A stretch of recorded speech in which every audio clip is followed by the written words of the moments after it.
Hello बच्चों, बाल मंदिर के इस YouTube चैनल में आपका स्वागत। बच्चों, हम लोग बात कर रहे थे रदरफोर्ड का परमाणु मॉडल, जो हम लोगों ने पूरी चर्चा की। उसके बाद कल मैंने आपको दो बातें बताई थी, ठीक है। एक तो उनके प्रक्षेपण पथ के बारे में, एक उनकी समीपतम दूरी के बारे में। और उस आधार पे रदरफोर्ड ने क्या किया, परमाणु की त्रिज्या मतलब नाभिक की त्रिज्या की गणना भी की थी। रदरफोर्ड ने दो गणनाएं की थी जो मैंने लास्ट लेक्चर में आपको बताई थी। अभी बच्चों मैं आपको बताऊंगा इसकी कमियां, क्या लिमिटेशन है, ध्यान रखना। इसकी क्या लिमिटेशन है, क्या इसकी कमियां रहेगी, उसकी आज हम चर्चा करेंगे। पहली कमी है बच्चों, परमाणु का स्थायित्व। परमाणु का स्थायित्व, स्टेबिलिटी ऑफ एटम्स। इसका क्या मतलब है, कैसे देखेंगे बच्चों। जैसे आपको ये पता है कि अगर कोई इलेक्ट्रॉन वृत्ताकार कक्षा में चक्कर लगा रहा है, इलेक्ट्रॉन क्या कर रहा है, वृत्ताकार कक्षा में चक्कर लगा रहा है, तो जब भी कोई इलेक्ट्रॉन वृत्ताकार कक्षा में चक्कर लगाएगा तो उसके ऊपर आपको पता है अभिकेंद्रीय बल लगता है। वो अभिकेंद्रीय बल कहाँ से मिलता है, कूलाम आकर्षण बल से। क्यों, क्योंकि अंदर तो क्या है प्लस, बाहर क्या है माइनस, दोनों के मध्य एक बल लगेगा जिसको हम क्या कहेंगे, कूलाम आकर्षण बल। ठीक है, तो अभिकेंद्रीय बल, अभिकेंद्रीय बल कहां से मिला, कूलाम आकर्षण बल। अगर अभिकेंद्रीय बल कार्य करेगा तो बल के कारण क्या होगा, अभिकेंद्रीय त्वरण होगा। क्या होगा, अभिकेंद्रीय त्वरण। बल है तो बल के कारण क्या होगा, त्वरण होगा। और ध्यान रखना, हम पढ़ेंगे जब भी कोई आवेशित कण, जब भी कोई आवेशित कण त्वरित गति करता है, क्या करता है, त्वरित गति करता है। अभिकेंद्रीय त्वरण है, गति कैसी होगी, त्वरित गति। तो ध्यान रखना, वह विद्युत चुंबकीय विकिरणों का क्या करता है, उत्सर्जन करता है। इसका मतलब यह इलेक्ट्रॉन क्या करेगा, विद्युत चुंबकीय विकिरणों का क्या करेगा, उत्सर्जन करेगा। इसका मतलब जब ये गति करना प्रारंभ करेगा, लगातार विद्युत चुंबकीय विकिरणों के उत्सर्जन के कारण इसका पथ क्या होता जाएगा, छोटा होता जाएगा और फाइनली नाभिक में क्या हो जाएगा, गिर जाएगा। ऐसा क्यों हो रहा है बच्चों, क्योंकि वह विद्युत चुंबकीय विकिरणों के उत्सर्जन के कारण लगातार उसकी ऊर्जा में क्या हो रही है, कमी हो रही है। इस कारण धीरे धीरे उसका पाथ छोटा होता जाएगा, छोटा, क्योंकि ऊर्जा कम होगी और वो नजदीक आएगा। क्योंकि इसकी ऊर्जा का सूत्र मैं भी आपको बताऊंगा, वो भी इसने निकाला था। उसमें क्या है, वो ऊर्जा इस त्रिज्या के ऊपर डिपेंड करती है। जैसे जैसे ऊर्जा कम होगी, त्रिज्या अपने आप क्या हो जाएगी, कम हो जाएगी। ध्यान रखना, तो ये बच्चों आपको पता होना चाहिए। ठीक है, ठीक है। तो इसको लिखते हैं बच्चों, पूरे पॉइंट को, हम पूरे पॉइंट को लिख लेंगे बच्चों। डायग्राम अच्छे से बना के पूरा पॉइंट लिख लेता हूँ।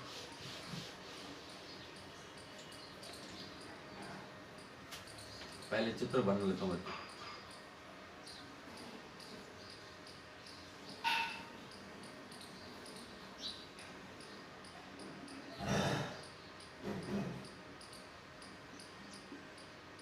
ये इलेक्ट्रॉन, ठीक है।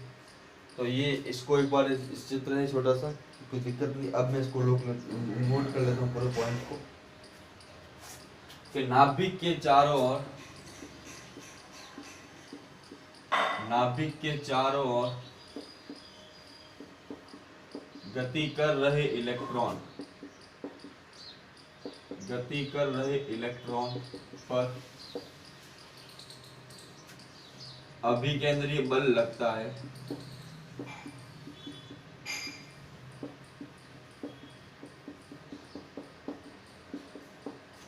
इस अभिकेंद्रीय बल के कारण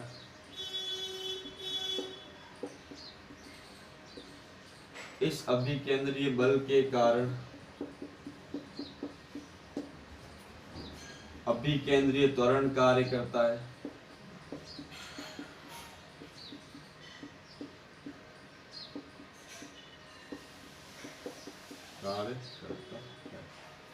ठीक है, ये तक। अब आपको ये तो मैं पता है किसके ऊपर क्या कार्य कर रहा है बच्चों, उसके ऊपर अभिकेंद्रीय त्वरण कार्य कर रहा है। क्या कार्य कर रहा है, अभिकेंद्रीय त्वरण कार्य कर रहा है। ध्यान रखना, विद्युत गति की इलेक्ट्रोडायनेमिक्स के अनुसार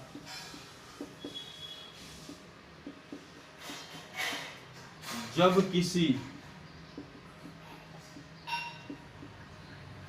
कोई आवेशित कण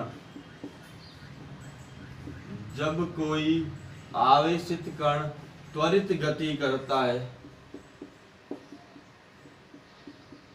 जब कोई आवेशित कण त्वरित गति करता है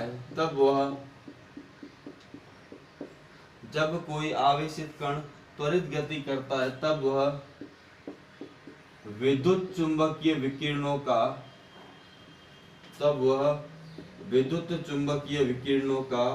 उत्सर्जन करता है। विद्युत चुंबकीय विकिरणों का उत्सर्जन करता है।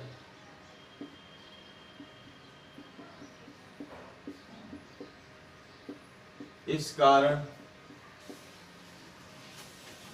इलेक्ट्रॉन भी विद्युत चुंबकीय विकिरणों का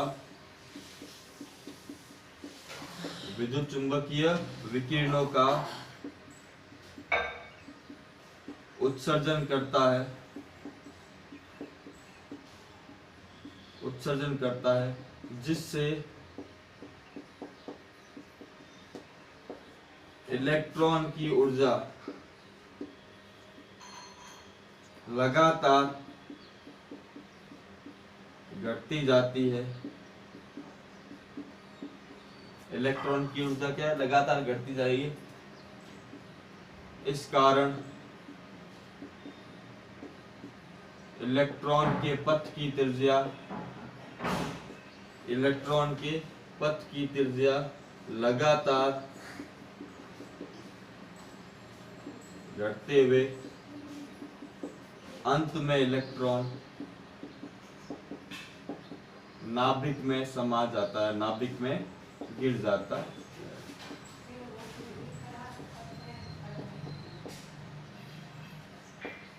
नाभिक में गिर जाता है। अब एक दो लाइन बच्चों और अभी नोट करेंगे, एक दो लाइन नीचे आ जाएगी, चेक कर लिया, ठीक है। नाभिक में गिर जाता है। इस आधार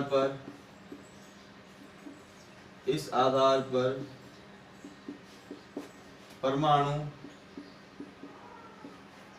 अस्थायी होना चाहिए,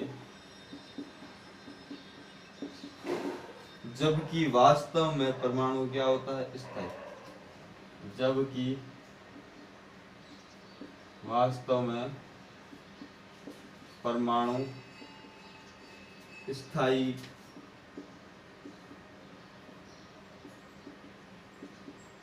होता है।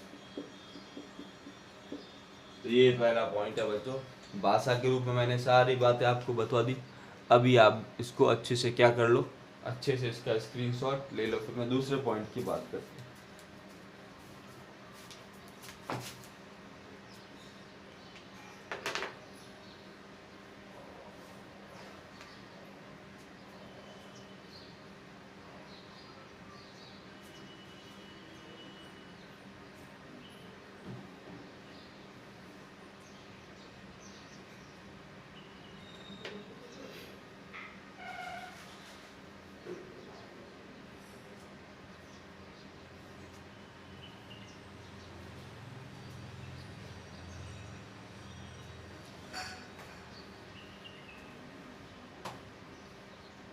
ठीक है बच्चों, दूसरे पॉइंट की बात करें, रेखीय स्पेक्ट्रम की व्याख्या। दूसरे पॉइंट की बात करें, रेखीय स्पेक्ट्रम की व्याख्या। रेखीय स्पेक्ट्रम की व्याख्या समझते हम।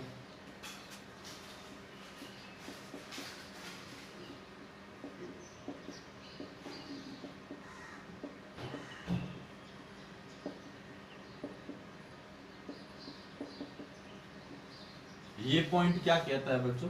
ये पॉइंट कहता है कि जब इलेक्ट्रॉन, देखो इलेक्ट्रॉन नाभिक के चारों ओर, इलेक्ट्रॉन नाभिक के चारों ओर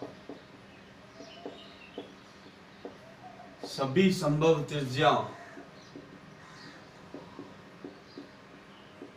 सभी संभव त्रिज्याओं की वृत्ताकार कक्षा में चक्कर लगाता है। ऐसा नहीं कि कोई भी कक्षा होगी इसमें इलेक्ट्रॉन क्या करेगा, चक्कर लगाएगा। हर संभव कक्षा में क्या करता है, चक्कर लगाता है। अतः इलेक्ट्रॉन की आवर्ती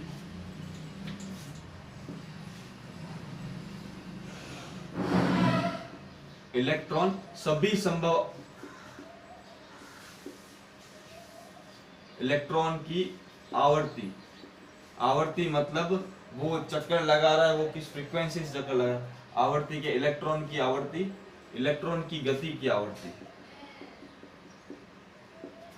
बदलती रहती है। और सभी संभव आवर्तियां, अब ये फिक्स थोड़ी है, इसने जितना बोला चक्कर लगाता है, इसमें भी हो सकता है, इसमें भी, किसी भी चक्कर में लगा सकता है। अब जब आवर्ती बदलेगी अब क्या होगा, अतः इलेक्ट्रॉन सभी संभव आवर्तियों की विद्युत चुंबकीय विकिरणों का उत्सर्जन करेगा।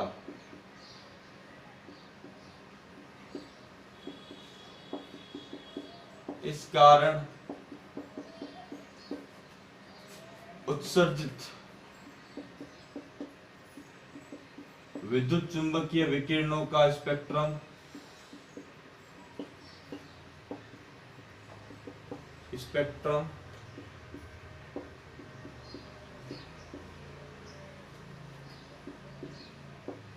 कैसा होना चाहिए, सतत होना चाहिए। सतत होना चाहिए। जबकि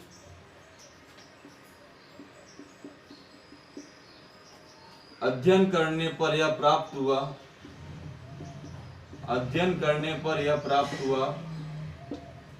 प्रायोगिक अध्ययन करने पर यह प्राप्त हुआ,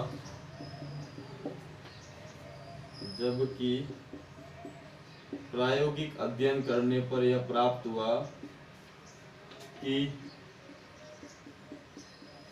परमाणु का स्पेक्ट्रम या जो विद्युत चुंबकीय विकिरण उत्सर्जित करता है उसका स्पेक्ट्रम क्या होता है, रेखीय होता है, रेखीय होता है। तो इस चीज को रदरफोर्ड नहीं समझा सका, रेखीय स्पेक्ट्रम की व्याख्या रदरफोर्ड नहीं कर सका। रदरफोर्ड के अनुसार स्पेक्ट्रम में मतलब सतत होना चाहिए। देखो समझो, इस चीज को समझो। और ये परमाणु है, अब हर कक्षा में चक्कर लगाएगा, जब वो गति करेगा तो सभी आवर्ती की चुंबकीय विकिरणों को उत्सर्जित करेगा। हर आवर्ती की चुंबकीय विकिरण हमको मिलेगी, तो स्पेक्ट्रम कैसा हो जाएगा, सतत। जबकि वास्तव में क्या होता है, कुछ निश्चित आवर्तियों का स्पेक्ट्रम हमको प्राप्त होता है। क्यों? क्योंकि हर आवर्ती हमको मिलती नहीं, कुछ निश्चित आवर्तियां ही मिलती है। ऐसा क्यों होता है? क्योंकि चक्कर तो सभी कक्षाओं में लगा रहा है। अब वो जब एक से दूसरी कक्षा में आएगा तो जो ऊर्जा का अंतर होगा, इस चीज को कैसे समझो। इलेक्ट्रॉन है, ये चक्कर लगा रहा है, अभी इधर चक्कर लगा रहा है, फिर त्रिज्या थोड़ी सी क्या होगी, कम होगी, इसमें चक्कर लगा रहा है, तो हर कक्षा में चक्कर लगा रहा है, तो हर कक्षा से वो इलेक्ट्रॉन का ऊर्जा का उत्सर्जन कर रहा है। तो हर आवर्ती का इलेक्ट्रॉन की ऊपर जाने पर आवर्ती थोड़ी सी चेंज होगी, लगभग हर आवर्ती की वो विकिरणों का उत्सर्जन करना चाहिए, जबकि वास्तव में ऐसा नहीं करता है। इस बात को रदरफोर्ड समझा नहीं सका, ध्यान रखना। यह रदरफोर्ड की दो कमियां हैं, जो सबसे इंपॉर्टेंट कमियां हैं, ध्यान रखना। इसी आधार पे अपने एक वैज्ञानिक आए बोर भाई साहब, जिन्होंने पूरा मॉडल दिया, उसकी हम बात करेंगे। हाइड्रोजन परमाणु का बोहर मॉडल, हाइड्रोजन परमाणु का बोहर मॉडल, इसको नोट कर लो, फिर हम बात करते हैं। हाइड्रोजन परमाणु का बोहर मॉडल।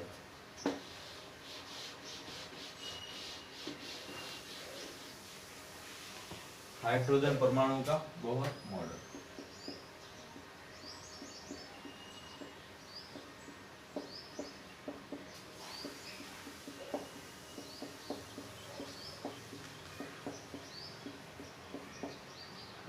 देखो, बोहर ने सारी बात क्लियर कर दी। बोहर ने क्या किया कि इलेक्ट्रॉन जब चक्कर लगाते हैं, वह केवल निश्चित कक्षाओं में ही चक्कर लगाते हैं। इलेक्ट्रॉन नाभिक के चारों ओर केवल निश्चित कक्षाओं में चक्कर लगाते हैं जहां उनका कोणीय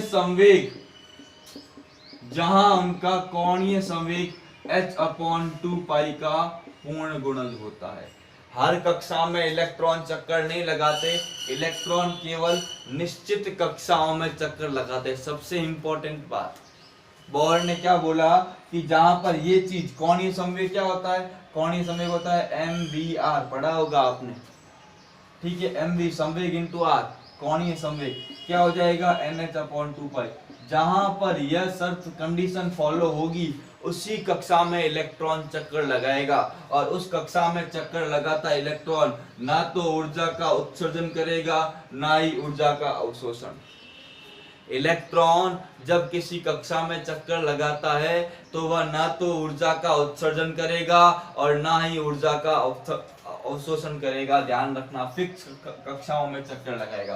पर उसने अगली बात क्या बोली कि इलेक्ट्रॉन जब एक कक्षा से दूसरी कक्षा में जाता है, एक कक्षा से दूसरी कक्षा में जाता है तो दोनों कक्षाओं के ऊर्जा अंतर के बराबर, इससे E1 से E2 आया तो E1 minus E2 delta E, ऊर्जा के अंतर के बराबर विकिरण क्या करता है, उत्सर्जित करता है। तो ध्यान रखना, सबसे इंपॉर्टेंट, इलेक्ट्रॉन जब वृत्ताकार कक्षाओं में चक्कर लगाता है तो ना तो ऊर्जा का उत्सर्जन करता है ना ही ऊर्जा का अवशोषण। क्यों? क्योंकि उन कक्षाओं में उसका कोणीय संवेग h/2 का गुणज होता है। और दूसरी बात क्या बोली इंपॉर्टेंट, कि इलेक्ट्रॉन, जैसे मान लो एक इलेक्ट्रॉन है, परमाणु है, कोई भी इसका परमाणु है, इसको थोड़ी सी धूप मिली, अब इसके परमाणु का इलेक्ट्रॉन क्या हो गया, ऊर्जा लेके बाहर चला गया।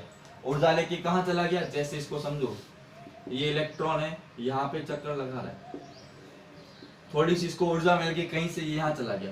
अब यहाँ पर बहुत कम समय के लिए रुकता है, तुरंत वापस क्या आता है, नीचे आता है। जब वो नीचे आएगा तो दोनों के ऊर्जाओं के अंतर के बराबर विद्युत चुंबकीय विकिरणों का क्या करेगा, उत्सर्जन करेगा।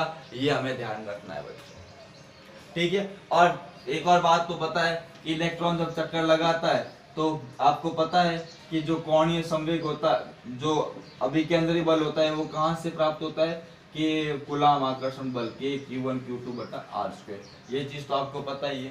तो ये सारी बात है। तो इस तरह से हमारे पास कुछ गणितीय सूत्र आएंगे, वो मॉडल और अगले जो फॉर्मूले वगैरह मैं अगले लेक्चर में डिस्कस करूंगा बच्चों, उसको अगले लेक्चर में डिटेल में पढ़ेंगे। आज के लिए इतना ही बच्चों। वीडियो को ज़्यादा से ज़्यादा लाइक करें, शेयर करें, चैनल को सब्सक्राइब करें। थैंक यू बच्चों।